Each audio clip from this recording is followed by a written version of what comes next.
Thank you, Tony. Eyewitness News is tracking the latest developments in a deadly stabbing we first reported as breaking news at noon today.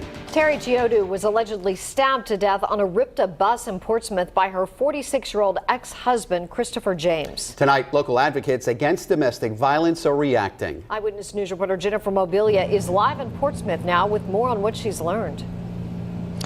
The Rhode Island Coalition Against Domestic Violence said the system failed the victim in this case, and change is needed to prevent future tragedies like this one.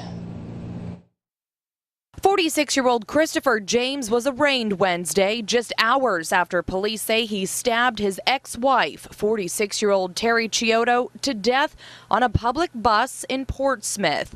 Deb DeBear with the Rhode Island Coalition Against Domestic Violence says too often the system fails to protect the victim. I do think this is a horrible tragedy that shows that even when a victim takes steps to separate herself from an abusive partner, the system cannot guarantee protection. Eyewitness News dug deeper into Christopher James' past and uncovered a lengthy criminal history with charges including felony assault with a dangerous weapon, several felony assault charges, assault on a person over 60, breaking and entering of a domestic dwelling, and DUI. It's unbelievable to see that an offender like this has had a long history with the criminal justice system.